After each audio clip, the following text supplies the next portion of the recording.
These are things you should do when preparing for your wedding in China.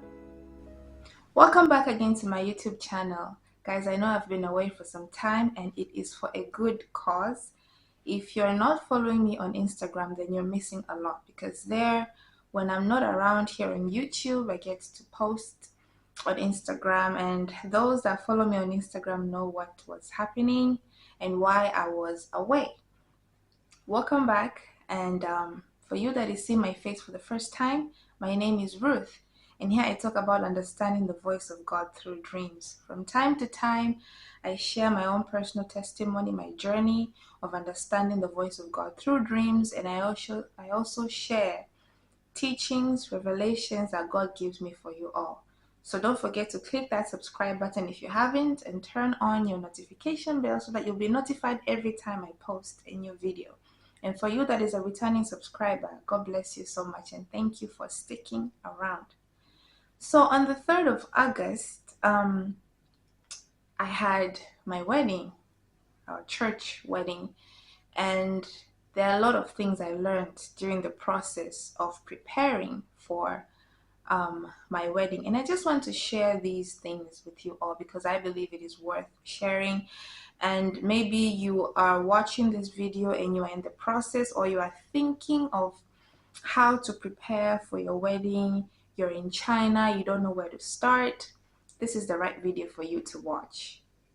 So I'll just jump right into it, and I've written 10 points in no order. It's not in any specific order. I'll just be mentioning them and we'll learn together today.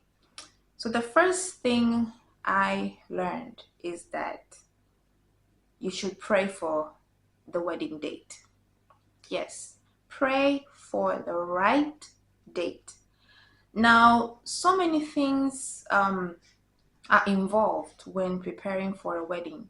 And the last thing you want to do is choose any date. Now, here, in this YouTube family, we understand, or we learn the importance of involving God in everything we do, and listening to his voice, praying that God will speak to us. So even when it comes to preparing for an event as important as a wedding, you should pray for the right date. Now, for us, we waited for a while before we chose a date. We started praying for the date, and we really wanted God to tell us the right date because we knew that a lot of things come with a wedding. So many misfortunes happen.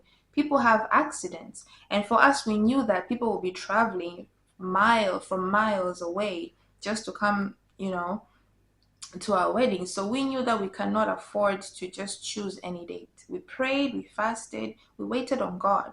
And when God saw it the right time, he told us that the date will be 3rd of August.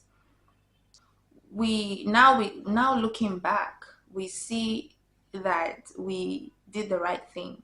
Anything could have gone wrong, so many things would have happened, but because we involved God from the beginning, we knew that everything was going to be all right.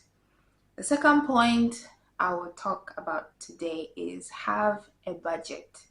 Now, I know this is something that we are all familiar with. Even if it's not a wedding, you should always have a budget, you know.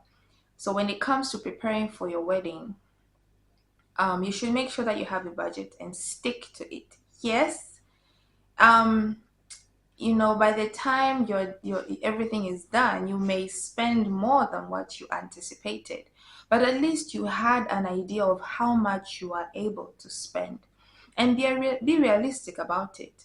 Be as realistic as possible.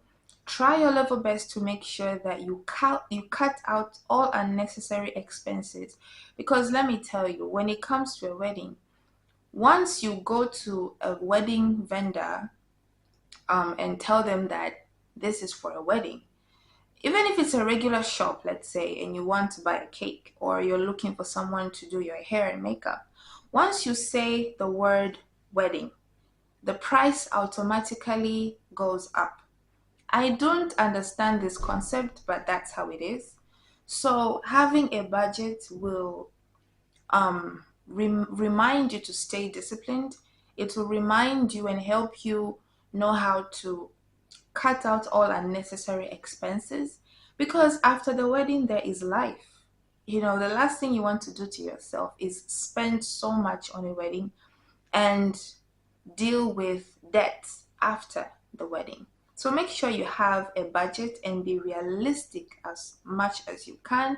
Even when you end up spending more, at least you had an idea of what you were willing and were able to spend. The third point is that you should choose the right people to involve during the beginning stages of your wedding preparation.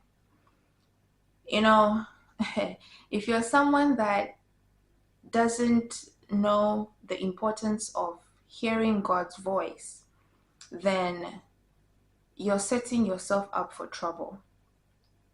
You don't know who is who. The last thing you want to do to yourself is involve the wrong people, especially during the initial stages of the wedding preparation. Now, for us, we knew that people were going to travel. We knew that a lot was going to be involved. So we knew we had to involve the right people during the initial stages of the wedding preparation. Let God tell you who you should involve, even when it comes to prayers. I know, usually sometimes people will have a prayer group, a group of friends they pray with. Don't just choose those people randomly just because you think you know them. No, let God direct you and tell you who you should involve. You don't want to you don't want to make a witch your prayer partner for your own wedding. You don't want to involve someone that will be a door that the devil will use to destroy everything for you. So make sure that you involve the right people, and the only way you can do that is by doing it prayerfully. By asking God, okay, should I do this, should I do that? That way you will not you will not set yourself up for trouble, for failure, for unnecessary headaches. Not everyone should be involved during the preparations for your wedding. Not everyone should be involved. So make sure you do that prayerfully. Even when it comes to a wedding planner, you also have to do it prayerfully. Like I said before, you don't want to involve the wrong people, to help you plan your wedding. You should do it prayerfully. You should be wise. Your eyes should be opened, and humble yourself enough to be led by God, even when it comes to things like these. Another point I would mention here is that do your research. Now, for us in China, we know that you have to know how to speak Chinese. A lot of foreigners normally don't take this as something that is very important.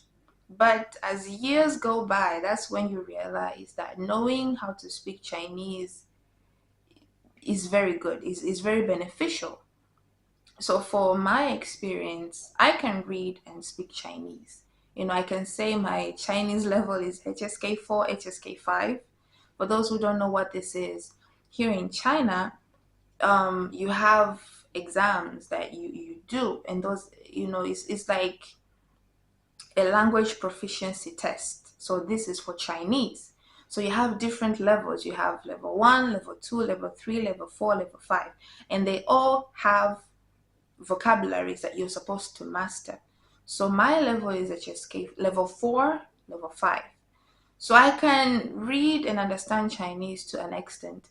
When we were preparing for our wedding, this was so beneficial for me, because when we started looking for a venue, I had to download apps that were in Chinese characters precisely, and I had to communicate with some of these wedding vendors in Chinese. You don't want to be in a situation where you have to pay someone to help you do this just because you don't know how to speak the language. You're in China, you know, take this and take this opportunity now to learn the language, to master the language, because you never know where it will help you. So do your research. I had to do a lot of research. I had to go online and do my research, and there were times I had to do this in Chinese. So do your research, and if you don't know how to speak Chinese and if you think this is not important, well, in situations like this, it is important. Another point I would share today is do not be quick to pay for anything. All these wedding vendors, the only thing they want to do is make money. Okay? So you don't have to pay for anything very quick. They will give you a price. You don't have to say yes to that price. Go back home, think about it, pray about it. Look for other options, because the truth is there are always better options. Those wedding vendors, the wedding venue people, the cake people, they'll make it look like they're the only option you have. And that is not true. That is not true. They give you a price, you don't have to pay. One mistake that we did is that we went to the first venue. We had to look for a decorator because this was a hotel. So you have to look for someone to decorate the hall for you. So the decorator gave us a price. And because at that time we thought that that was our only option, we paid. We paid a deposit. And when we came back home, after I, kept on doing more research, I found out that there are other better options. And unfortunately, we couldn't go back to that person and tell him to give us back the deposit, because that deposit was not going to be refunded. So this was our mistake. So if you're watching this video and you're in China, or you're watching me from, outside China, you don't have to pay, for anything. If you're not certain, you can go back home, you can think about the price, you can continue to do more research. You will most likely find a better option that you would love and you'll be willing to pay for. And the point that is after this is never agree to the first price wedding vendors give you. Like I said before, the example I used, we went to see a venue, it was a hotel, we paid a deposit, and we thought that that was our option. When we came back home, we realized that no, there are other better options. And at the end of the day, we found a venue that came with decorations. The venue had a package that included decorations. And learn how to negotiate. Learn how to negotiate. You don't have to say yes to their price. If you're someone that always pays for the first price you're told, that's not a good thing. Learn how to negotiate. They will tell you the price, and that price may not actually be the original price. They just want to make money. And every time you tell them it's for wedding, the price will automatically triple. So always have that at the back of your mind. Learn how to negotiate. You don't always have to pay. You don't always have to pay for the first price they give you. You can always find a better option. Another point is pray for your wedding preparation. Now, I cannot overemphasize this. Prayers are crucial. So many things are involved when it comes to preparing for your wedding. You have to be prayerful. You have to pray that God will show you who you should involve. You have to pray that God will tell you who you should ask to be part of the prayer group. If you're someone that cannot pray for yourself, if you cannot hear God for yourself, you're setting yourself up for failure, for trouble. So learn that now. Learn that now. Learn how to pray for yourself, by yourself. Learn how to hear the voice of God for yourself. Because if you cannot pray for yourself, why would you think someone else will be willing to pray for you? Most of the time, people that say I'm praying for you, 90% of the times they are not. That's just the truth. They'll just say I am praying for you. In reality, they are not. Very few people will mean what they say. So make sure that you pray for the wedding preparations, and also pray that God will send the right people to help you. The truth is, when you are preparing for your wedding, you need people that are very selfless, people that are willing to go all out for your day. And not everyone is able to do that. Not everyone is able to do that. So pray that God will send the right people to help you, to assist you, people that will be selfless enough to make sure that everything goes smoothly, because this is your day. It's all about you and your partner. So have that at the back of your mind. The last point I want to talk about is that offenses are bound to happen. Let me tell you, oh God, someone will do something. Someone will say something. When there's a lot of pressure, you're just trying to make sure that everything is going according to your plan, someone will just do something. Offenses are bound to happen. When we were preparing for our wedding, I just thank God I had the right people around me to just hold me. People had to hold me and tell me, Ruth, it's okay. Calm down. Everything will be fine. Yeah. If you're not careful, you will fight with people. Someone would just do something. Someone would just do something, forgetting that this is your day. Someone will say something offensive before, during, and sometimes even after the wedding.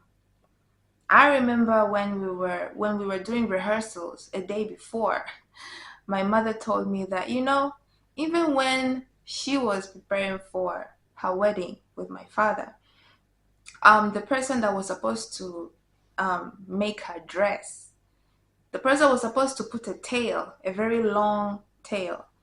But when the dress came, they found out that there was no tail. For those that know how wedding dresses are, you know what I'm talking about. Some dresses will have a very long tail, that will be dragging at the back. Some dresses will just be simple. The tail will not be too long. So the tailor didn't do what she was supposed to do. And my mother said that my father was so furious that someone would do that. So I'm telling you right now for free, offenses are bound to happen. You just have to pray for wisdom. You have to pray for the grace, for the stamina, for the, I don't know. You just have to pray that God will put the right people around you, that even when someone offends you, those people will hold you down and they will calm you. Because if that doesn't happen, you may fight with people. You may have a very big argument with people. And that's just the reality of weddings. Someone will say something, someone will do something that will offend you. Guys, thank you so much for sticking to the end. I hope all these tips are helpful. I hope you that is watching this video will find these tips helpful. I know there's so many things I can say, but for this video not to be too long, these are just some of the points I wrote down and I came to share with you guys today. And please guys, share your experience down in the comment section. If you have a friend that did their wedding in China, if you are thinking of doing a wedding in China, what are your experiences? If you did your wedding in China, what were your experiences? What were your challenges? How did you overcome them? Let's engage in the comment section. And don't forget to subscribe if you haven't. Don't forget to share this video with your close friends and loved ones. I'm sure they will find all these tips very, very helpful. See you guys next time. Goodbye.